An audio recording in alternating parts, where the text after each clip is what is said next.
really like to start with Ye, because I think we would all like to, first of all, congratulate you and thank you for the work you've done in bringing the world its first self-amplifying RNA vaccine, right? It was just approved in Japan.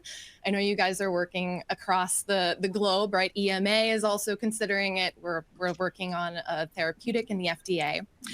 But I'd really like to get a sense of what you've learned so far in your regulatory journey working with this new advanced next-gen version of RNA, right? So what has been your biggest learning or two in approving your COVID vaccine that you feel is going to be really helpful for you, your company, and also for the rest of the world, right, as we're all working to approve future candidates in the vaccines and the therapeutic space?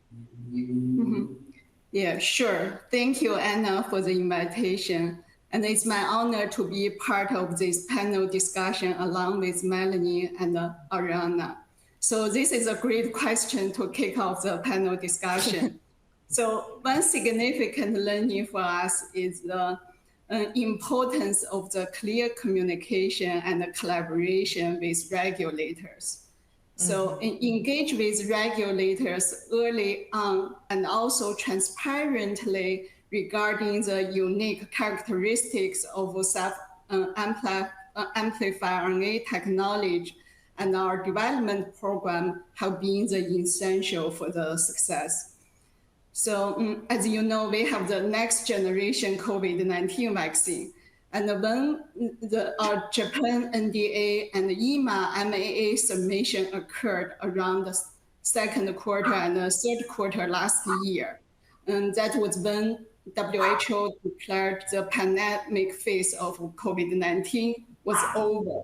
So associated with that announcement, there's some changes in the expedited pandemic regulatory pathway as well.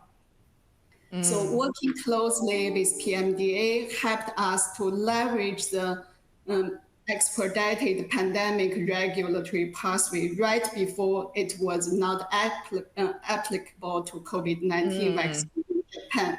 So helped us secure 6 months review timeline. You know, we started our submission in late April and get approved at the end of November.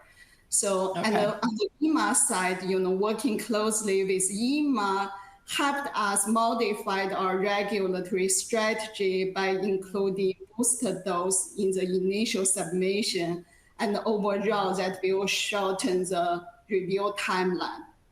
So, yeah, so our experience with the self-amplify RNA approval in Japan and also experience with EMA emphasize the importance of proactively addressing regulatory concerns and also keeping up with regulatory landscape and guidelines to facilitate the review and approval for the future RNA vaccines and also therapeutics.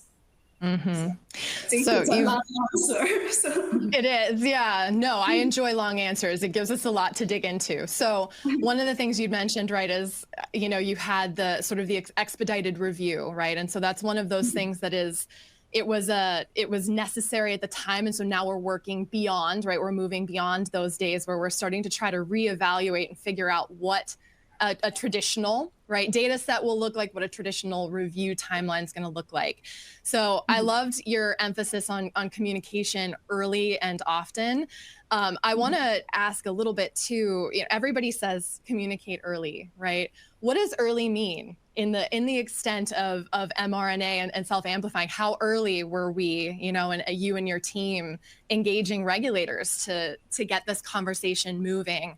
And obviously, you know, we had COVID going on, so it's a little bit different today, but how early should folks today be engaging their regulators? When should they be meeting with them? Yeah, so I think, so for different regions, there's different pathways, right? So yeah, when we're talking about, when we worked with PMDA, we have partners in Japan, Meiji. So yeah, as long as we started, you know, the collaboration, I think Meiji started to work closely with PMDA. And we Yeah. also have the pre-submission before the before the NDA submission. So that helped us, to address a lot of questions even before the NDA submission. So in terms of the EMA, actually, so I did meet with, in a meeting, I bumped into the Dr. Marco Cavallari and discussed our program. And he mentioned, have a meeting with the EMA, FDA, and we can discuss this, discuss your program. So yeah, so that is around the time, so yeah, I think we have phase 3 study is still ongoing because of the unique with COVID-19 program, right? So, and Absolutely, so yeah, and for the FDA, we started very early on with a pre-IND meeting, right? So, and have frequent interaction with FDA during along the way, and have many interactions.